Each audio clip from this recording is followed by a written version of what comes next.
తలపై ఇదిగో ఇదిగో ఓకే. హాయ్ అండి, నమస్తే. అందరూ ఎలా ఉన్నారు? బాగున్నారా? మేము కూడా బాగున్నామండి. వీడియో చూసారు కదా, అదైతే మా చిన్న మేనకోడలండి. అన్నప్రాసన అనమాట. టెంపుల్లో జరిగింది. నాకైతే వెళ్ళడానికి కుదరలేదండి. ఇంకా అందుకని ఈ వీడియో అయితే మీ అందరితో షేర్ చేస్తానండి. మా బంగారు తల్లిని మీరు అందరూ కూడా బ్లెస్ చేయండి. 6వ నెల అండి. 6వ నెల వెళ్ళిపోయిన తర్వాత 6వ రోజులకి 6వ రోజున అన్నప్రాసన జరిపించారనమాట. సింగరకొండ ఆంజనేయ స్వామి టెంపుల్ అయితే అన్నప్రాసన జరిగింది. నాకైతే కుదరలేదండి వెళ్ళటానికి. కొంచెం బాధేసింది వెళ్ళలేకపోయానే అని. ఇంకేం చేస్తాను చెప్పండి, మన ప్రాబ్లమ్స్ మనకు ఉంటాయి కదా. ఇంకా అందువల్ల అయితే నేనైతే వెళ్ళలేకపోయాను. దానికైతే చేత కావట్లేదు అనమాట, ఏం పట్టుకోవాలి ఏంటని. 6వ నెల వచ్చిన 6వ రోజే కాబట్టి వీలు కావట్లేదు. ఇంకా అలా లాస్ట్కి వచ్చేసరికి బుక్కు పెన్ను అయితే పట్టుకుందండి. అదైతే ఇంకా మాకు ఈ జనరేషన్లో మా ఇంట్లో పుట్టిన లాస్ట్ పిల్లండి. మా తమ్ముడికైతే 2 ఆడపిల్లలు అనమాట, ఇది రెండోది. ఇంక ఈ జనరేషన్కి ఇదే చిన్నపిల్ల అనమాట. ఇంకా మా చెల్లెళ్ళ పిల్లలు, మా పిల్లలు అందరూ పెద్దోళ్ళు అయిపోయారు కదా. ఇంక ఇదే లాస్ట్ అనమాట, చిన్నది. ఇదైతే శ్రావణ శుక్రవారం రోజు పుట్టిందండి మహాలక్ష్మి. మీరు అందరూ కూడా తప్పకుండా బ్లెస్సింగ్స్ ఇవ్వండి. నిండు నూరేళ్ళు ఆయురారోగ్యాలతో ఉండాలని మీరందరూ కూడా తప్పకుండా బ్లెస్ చేయండి. ఇంక ఈరోజు బ్లాగ్లోకి అయితే వెళ్ళిపోదాము. ఈరోజు అయితే ఉదయాన్నే లేచేసి ఇంకా ఇంట్లో పని అంతా కంప్లీట్ చేసుకున్నానండి. వాషింగ్ మిషన్లో బట్టలు వేసేసాను, ఆరిపోయినాయి. ఉతికి ఆరిపెట్టేసాను. ఇంకా వాషింగ్ మిషన్లోంచి తీసేసి ఇంకా వంటకైతే టమాటా బంగాళదుంప కర్రీ చేశాను. మా వారికి అయితే క్యారేజ్ కట్టేశానండి. ఇంకా మా అమ్మాయి కూడా మధ్యాహ్నం వచ్చి తినేసి వెళ్ళిపోయింది. ఇంకా నేను కూడా తినేసేసి, బ్లౌజ్ ఉందండి ఒకటి అర్జెంట్ అంటే పాపం వాళ్ళు ఇచ్చి చాలా రోజులు అయిపోయిందనమాట. నేనే మర్చిపోయానండి అసలు ఆ బ్లౌజ్ వాళ్ళు ఇచ్చిన సంగతే మర్చిపోయాను. ఇంకా అవి పక్కన పెట్టేసేసి ఏదో పనిలో పడి ఇంకా నా బిజీలో నేను ఉండేసి ఆ బ్లౌజ్ సంగతే మర్చిపోయాను. ఇంకా వాళ్ళు ఫోన్ చేశారు, బ్లౌజ్ కుట్టారా అండి అని. వాళ్ళు వేరే ఊరి నుంచి పంపిస్తారనమాట బ్లౌజులు. ఇంకా వాళ్ళకి నా దగ్గర తప్పితే ఎక్కడా కుదరవు. ఇంకా వాళ్ళు పంపించిన సంగతే నేను మర్చిపోయాను. ఇంకా అది పక్కన పెట్టేశాను. వాళ్ళు ఫోన్ చేశారనమాట, కుట్టారా అండి అని. అస్సలు గుర్తులేదండి, మర్చిపోయాను అని చెప్పాను. పాపం వాళ్ళు ఏమనుకోలేదులేండి. సాయంత్రానికి వీలైతే సాయంత్రానికి కుట్టివ్వండి, రేపు కొంచెం ఫంక్షన్ ఉందన్నారు. ఇంక అందువల్ల అయితే ఇంకా గబగబా అన్నం తినేసేసి కట్ చేసుకొని ఇంకా మిషన్ అయితే ఎక్కేసి ఫాస్ట్గా అయితే బ్లౌజ్ అయితే కట్ చేసి కుట్టేసానండి. 1 గంటలో బ్లౌజ్ అయితే అయిపోయింది. ఇలా ఒక్కొక్కసారి అయితే ఇంకా నేనే పొరపాటు చేస్తుంటానండి. నా తప్పు నేనే ఇదవుతుంటానమాట. ఇంక ఇలాంటివి తప్పవు. ఒక్కొక్కసారి అయితే ఇంక మనం ఏదో పనులు పడి ఇలాంటి చిన్న చిన్న విషయాలు మర్చిపోతూ ఉంటాము. ఒక్కొక్కసారి అయితే అవే తలనొప్పి ఈ హడావిడిగా కుట్టాల్సి వచ్చింది ఇదైతే. అదే కొంచెం నిదానంగా అనుకోండి, హడావిడి లేకుండా నిదానంగా టెన్షన్ లేకుండా కుట్టొచ్చు. ఇంక ఇలాంటి హడావిడిలో ఏందంటే అన్నీ ఒకేసారి ఇంట్లో పని, ఇలాంటప్పుడే పనులు కూడా అన్నీ ఎక్కువ వస్తాయంటే అనిపిస్తుందండి నాకైతే. ఇంకా ఈరోజు పని కూడా కొంచెం ఎక్కువే ఉందండి. ఇంక ఇల్లంతా మళ్ళీ మొత్తం క్లీన్ చేసుకోవాలి. ఇంకా మరుసటి రోజు అయితే పౌర్ణమి, మనకి మాఘ పౌర్ణమి కదండి, చాలా మంచిది. ఆ రోజు పూజ చేసుకుంటే దానికి సంబంధించిన అన్ని ఐటమ్స్ కూడా బజార్కి వెళ్ళి కొన్ని ఐటమ్స్ తెచ్చుకోవాలి. ఇల్లంతా కొంచెం గడపలు అన్నీ పూజించుకోవాలి. ఇలాంటివన్నీ కూడా చేసుకోవాలన్నమాట.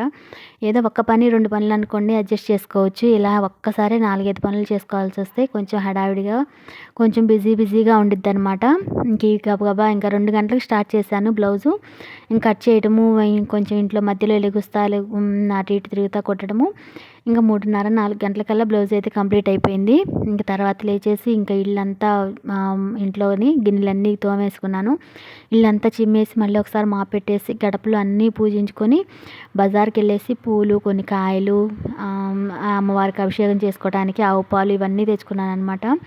ఇంకా నాకు ఇలాంటి రోజుల్లో కొంచెం హడావిడిగా అనిపిస్తుంది అనమాట. ఏదన్నా పూజకి నేను ఇలాగే వారంలో మాత్రం కంపల్సరీ గురువారం రోజు గడపలు అన్నీ పూజించుకుంటానండి. గురువారం కానీ బుధవారం కానీ ఎప్పుడు కుదిరితే అప్పుడు.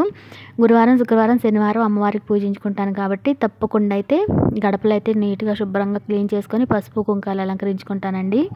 ఎలాంటి పనికైనా ఏ పనికైనా బద్ధకిస్తాను కానీ పూజ చేసుకోవడానికి మాత్రం అస్సలు బద్ధకిచ్చనండి. ఏదన్నా పూజ చేసుకోవాలి అనుకుంటే తప్పకుండా చేసుకుంటాను. ఆ రోజు పౌర్ణమి గడియలు ముందు రోజు సాయంత్రం నుంచి మరుసటి రోజు సాయంత్రం వరకు ఉన్నాయి అన్నారు కదా. ఇంక అందువల్ల అయితే ఎప్పుడు కుదిరితే అప్పుడు పూజ చేసుకున్నాను. ముందు ఇల్లంతా క్లీన్ చేసి పెట్టేసుకుంటాను అనమాట. ఇంక తర్వాత ఇదంతా కంప్లీట్ అయిపోయిన తర్వాత గడపలన్నీ పూజించుకొని ఇంక పనులన్నీ కంప్లీట్ చేసుకున్నాను. ఇంకా దేవుడి సామాన్లు అన్నీ ముందే క్లీన్ చేసి పెట్టేసుకున్నానులేండి. ఇలాంటప్పుడు ఈ బ్లౌజ్ కనుక హడావిడి లేకపోయినట్టే కొంచెం ఫ్రీగా ఉండేదాన్ని. ఇంకా బజార్కి వెళ్ళి అన్నీ తీసుకొచ్చుకోవాలి. ఇంకా సాయంత్రం ఇంకా నాకు ఇదంతా అయిపోయేసరికి సాయంత్రం 5:30, 6 అయిపోయిందండి. ఇంకా హడావిడి గబగబా ఇంకా స్నానం చేసేసి ఇంకా అమ్మవారికి అయితే పూజ అయితే కంప్లీట్ చేసుకుంటానన్నమాట. ఇంకా అమ్మవారికి నైవేద్యం చేద్దాం అనుకున్నాను కానీ ఏం చేయలేకపోయాను, టైం లేదని. ఇంకా అయితే పాలు నైవేద్యం పెట్టేశానండి. ఆవు పాలు తీసుకొచ్చేసి కాచి చల్లార్చి యాలకులు, బెల్లం పొడి అన్నీ వేసేసి నైవేద్యం పెట్టేశాను. దానిమ్మకాయలు తీసుకొచ్చి నైవేద్యం పెట్టేశానండి. ఇంకా అమ్మవారికి అయితే ప్రశాంతంగా ఈరోజు సాయంత్రం నుంచి ఎలాగో పౌర్ణమి గడియలు ఉన్నాయి కాబట్టి ప్రశాంతంగా పూజ అయితే కంప్లీట్ చేసుకున్నాను. మళ్ళీ మరుసటి రోజు కూడా చేసుకుంటాను. పౌర్ణమి గడియలు అయితే మొత్తం ఉన్నాయి కాబట్టి మనకి ఎప్పుడు వీలైతే అప్పుడైతే పూజ చేసుకోవచ్చు. అమ్మవారికి అయితే లలితా సహస్రనామం చదువుకుందాం అనుకుంటున్నాను కానీ చూడాలి. నాకు కొంచెం మధ్యలో తప్పులు పోతాయని భయం అండి. ఇంకా అందువల్ల అయితే కొంచెం చూస్తా చదువుతాను. అందువల్ల నాకైతే కొంచెం టైం పట్టిద్ది. ఇంకా మిషన్ కుట్టే వాళ్ళ సంగతి తెలిసిందే కదండి. మిషన్ కుడితే ఎంత డస్ట్ వచ్చిద్దో చూడండి. ఇంక ఇదంతా క్లీన్ చేసుకుని ఇదంతా కావాల్సిన ముక్కలు ఏమన్నా అవసరం అవుతాయి అని పక్కన పెట్టేసుకొని మిగతా అన్నీ కంప్లీట్ చేసుకునేసరికి టైం చాలా పట్టిద్ది అనమాట. ఇంక ఇలా అయితే బ్లౌజ్ అయితే కంప్లీట్ అయిపోయింది. పలక మెడ పెట్టేసి దానికైతే పట్టు శారీ మీద బ్లౌజ్ అండి ఇది. పలక మెడ పెట్టేసి చుట్టూ దానిలో వచ్చిన బార్డర్ అయితే వేసేసాను. బ్లౌజ్ అయితే చాలా బాగా కుదిరింది నీట్గా. ఈసారి ఎవరికైనా కావాల్సింటే చెప్పండి, తప్పకుండా కటింగ్ వీడియో అయితే మీ అందరితో షేర్ చేస్తాను. అంటే కొంచెం అందరికీ అర్థమయ్యేలాగా చెప్పగలుగుతానో లేదో అని నేనైతే కటింగ్ వీడియోస్ అవన్నీ అయితే ఏం పోస్ట్ చేయనండి. కొంచెం అంటే అందరికీ అర్థం అవ్వాలి కదా, ఏదన్నా పోస్ట్ చేసామంటే అందరికీ అర్థం అవ్వాలి కదా, వాళ్ళు నేర్చుకునేలాగా ఉండాలి. అలాగా మనము వాళ్ళకి అర్థమయ్యేలాగా కన్వే చేస్తానో లేదో, వాళ్ళకి అర్థమవుతుందో లేదో అని అదొక డౌట్ అండి. అందువల్ల అయితే నేను కటింగ్ వీడియోస్ అవైతే ఏం పోస్ట్ చేయను. ఈసారి తప్పకుండా ట్రై చేస్తాను మీ అందరికీ కూడా కటింగ్ వీడియో షేర్ చేయడానికి. ఒక్క గంటలో అయితే జాకెట్ అయితే కుట్టేసేస్తాను అనమాట. సాయంత్రం వాళ్ళు వస్తారు, తీసుకెళ్ళిపోతారు. అంతా హడావిడి పనులు అండి నావన్నీ ఇలాగే ఉంటాయి. మిషన్ పనులు తొందరగా ఇలా మర్చిపోయాను అనమాట. మర్చిపోవడం వల్ల నా పని నాకే ఎక్కువైపోయింది. ఇంకంతా హడావిడి అయిపోయిందండి ఈరోజు. ఇంకా ఈరోజు అయితే రేపు పౌర్ణమి కదా, పౌర్ణమికి సంబంధించి అన్నీ గడపలు అన్నీ క్లీన్ చేసుకోవాలి. ఇంకా చాలా పనులు ఉన్నాయి. ఇంకా పనులన్నీ స్టార్ట్ చేస్తాను. ఇంకా బజార్కి వెళ్ళి పూలు, కాయలు అవి కూడా తీసుకొచ్చుకోవాలన్నమాట. ఇంట్లో కొన్ని అయితే సరుకులు లేవు, అవి కూడా అన్నీ తీసుకొచ్చుకుంటాను. ఇక ఇదేనండి ఈరోజు వీడియో అయితే. మన ఛానల్ ఎవరైనా ఫస్ట్ టైం చూస్తున్నట్లయితే ప్లీజ్ సబ్స్క్రైబ్ చేయండి. ఒక్క లైక్ ఇచ్చి సపోర్ట్ చేస్తారని మనస్ఫూర్తిగా కోరుకుంటున్నాను. మరో మంచి వీడియోతో మళ్ళీ మీ అందరి ముందుకు వస్తాను. అంతవరకు నమస్తే అండి. Thanks for watching.